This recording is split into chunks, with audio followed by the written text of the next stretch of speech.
I could feel the excitement buzzing in the air as my friend and I set out into the forest, ready for a day of exploration and adventure.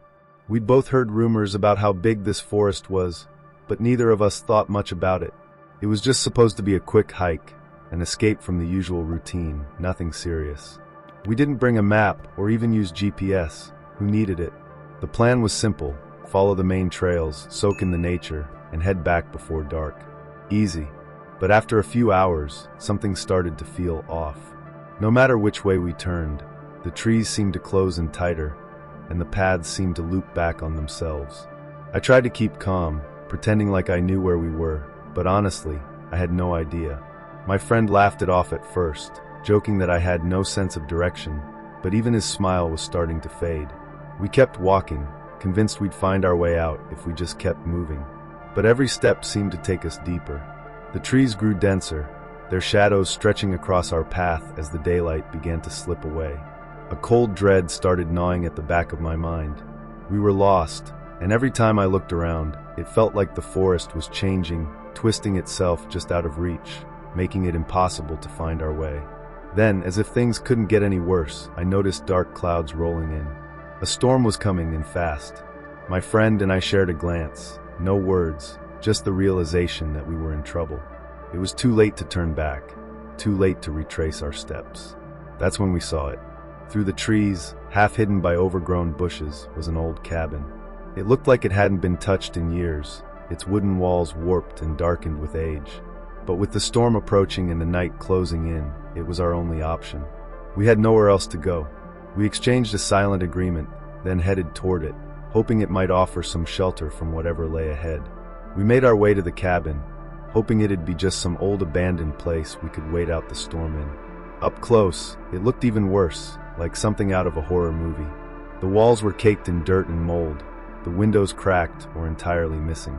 The door creaked open with a push, the hinges groaning like it hadn't moved in years. I hesitated, but my friend gave me a look that said, "Do we have any better options?" Inside, the air was thick and stale, heavy with a smell that reminded me of rotting wood and damp earth. It was dark, almost pitch black, but we could make out a single room with a few broken pieces of furniture and a dusty old fireplace. I tried flipping on my phone flashlight, but it was useless, completely dead. So we had to rely on the weak beam of my friend's flashlight, which was already starting to flicker.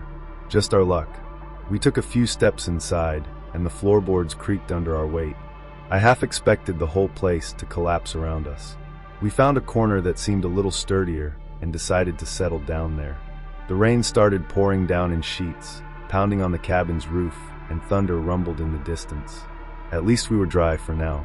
But as the minutes dragged on, that uneasy feeling crept back in. Something about the cabin felt wrong. I told myself it was just my imagination, that I was on edge because of the situation. But even my friend, who was always the calm one, kept glancing over his shoulder, like he was expecting someone to be standing there. As night fell, the darkness around us grew thicker. The flashlight was now barely aglow, casting strange shadows across the room.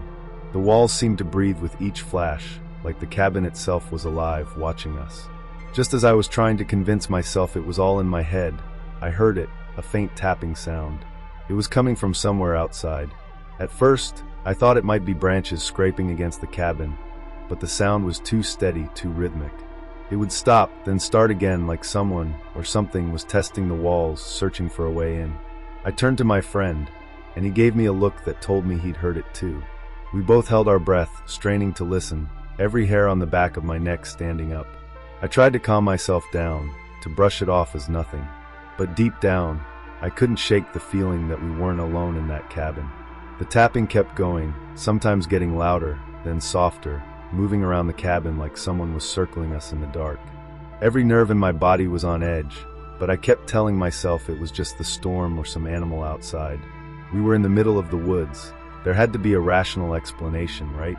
But then it happened again, this time right against the window next to us. A shadow flashed across the broken glass, so fast I almost convinced myself I'd imagined it. But the look on my friend's face told me he'd seen it too. Neither of us said a word. I felt like if we spoke, it would make whatever was out there real. Then, as if it knew we'd noticed, the tapping stopped. Just silence. Even the storm seemed to quiet down for a moment, leaving only the sound of our breathing. I gripped the flashlight tighter, feeling the cold metal shake in my hand. The light was dimming, fading fast, casting weird, twisting shadows on the walls. I didn't know what was scarier, what I'd seen outside or the thought of being plunged into total darkness. Out of nowhere, my friend whispered, "Did you hear that?" His voice was barely audible, as if he was scared that speaking too loud would draw whatever was outside closer. I strained to listen, and that's when I heard it, a faint whisper, barely a breath, coming from somewhere deeper in the cabin. It sounded like a voice, but I couldn't make out any words. Just the low murmur, slipping through the walls. A shiver ran down my spine as I glanced at my friend. His eyes were wide, his face pale, and I could tell he was hearing the same thing. Slowly we got up, moving towards the door, ready to bolt if anything came closer. But as we turned, there was a soft, dragging sound behind us. It sounded like someone was walking, or maybe crawling, along the floor, moving slowly, as if trying to stay hidden. The flashlight flickered again, barely holding on, and I could feel my heart racing, pounding so loud I was sure it would give us away. We both stood frozen, not daring to look back, our breaths shallow and fast. Whatever was in the cabin with us, it was close. Too close. And somehow, I knew that this wasn't just a random noise in an old building. We were being watched. And whatever was here, it wasn't going to let us leave. I could feel my whole body tense up as we stood there, afraid to move, barely breathing. The dragging sound stopped, replaced by an unsettling silence that seemed to stretch on forever.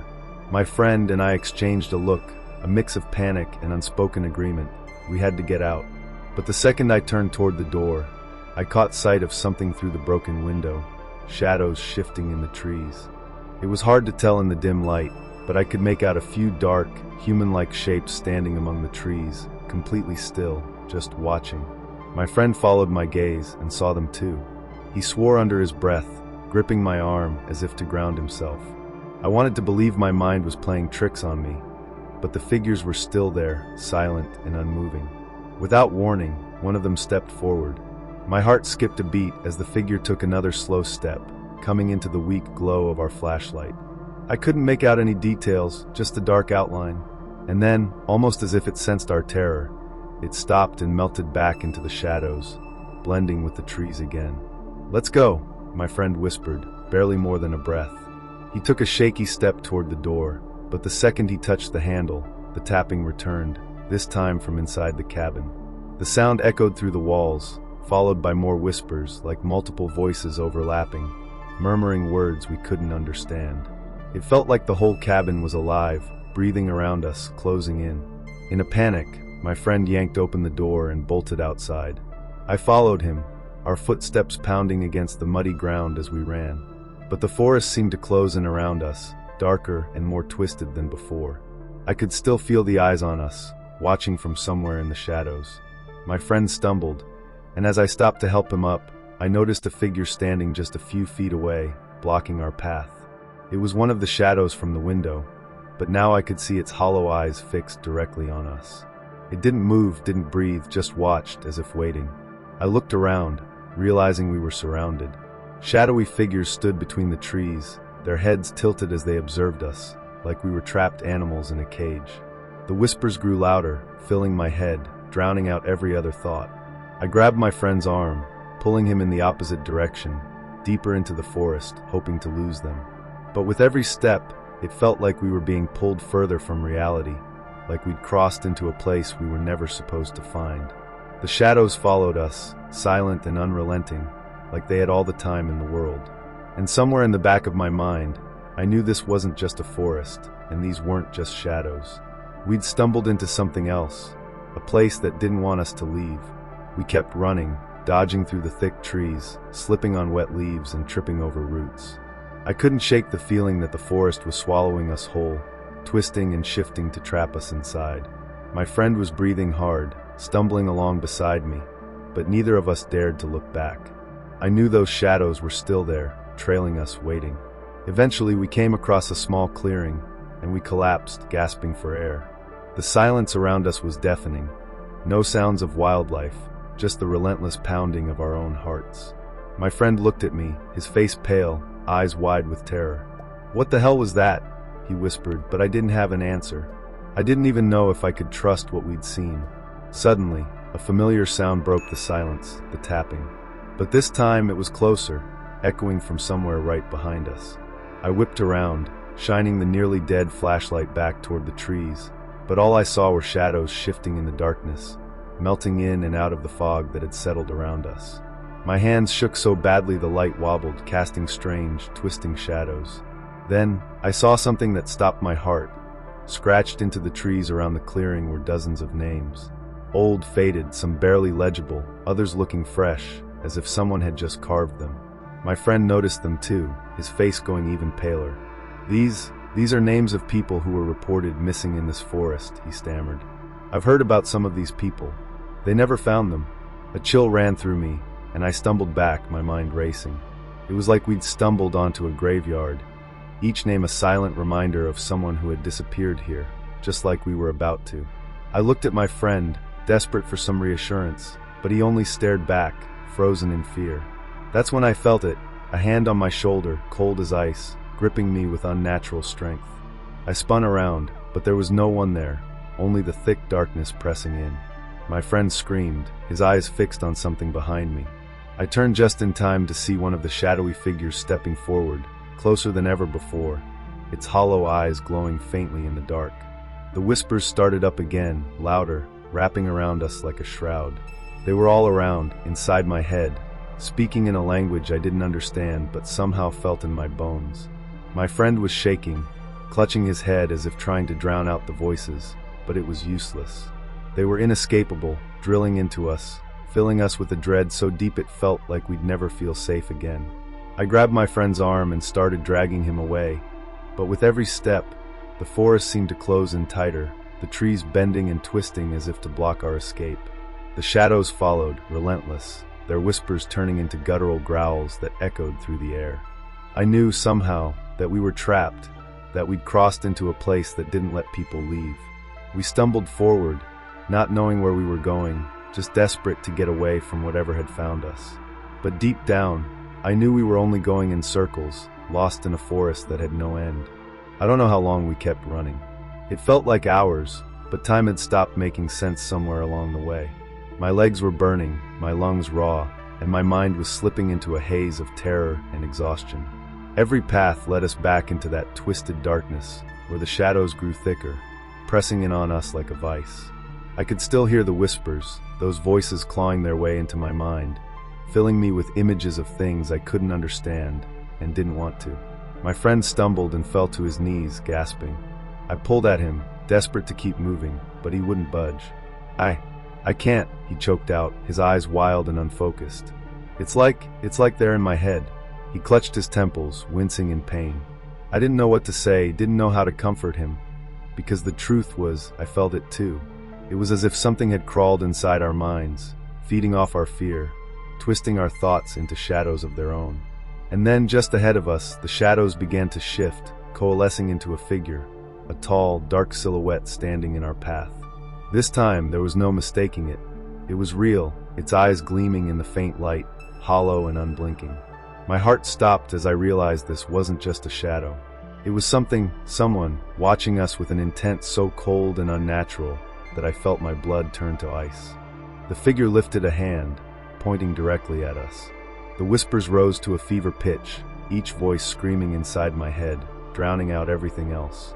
My friend gripped my arm, his hand shaking so violently I thought he might shatter. We were frozen, paralyzed by some force beyond our control, our bodies rooted to the ground. Then, without warning, the figure took a slow, deliberate step forward. I felt a surge of panic and adrenaline, and I knew this was it, our only chance. I yanked my friend to his feet, forcing him to move, forcing us to run. We turned and bolted back into the forest, not knowing if we were going the right way or if there even was a way out. Branches scratched at our faces, roots seemed to reach up to trip us, but we kept going, stumbling blindly through the darkness. My mind was a blur, caught between fear and desperation, every thought screaming at me to keep moving, to get away from whatever that thing was. I didn't look back, I couldn't. I knew if I did, I might never look away. Then, just as I thought my legs would give out, I saw it. a sliver of light breaking through the trees. I couldn't believe it. The forest had been pitch black for what felt like an eternity, but now there was an opening, faint but unmistakable. I pushed my friend forward, our last bit of strength propelling us toward the light. We broke through the trees and stumbled into the clearing, gasping for air, blinking in the early dawn light. Somehow we'd made it out. I turned, expecting to see the shadows right behind us, but there was nothing. Just the quiet forest, still and empty. But as I looked back into those trees, I knew I'd never be able to forget. The whispers, the eyes, the feeling of being trapped in a place that didn't want us to leave. It would haunt me forever. And I couldn't shake the feeling that we hadn't really escaped.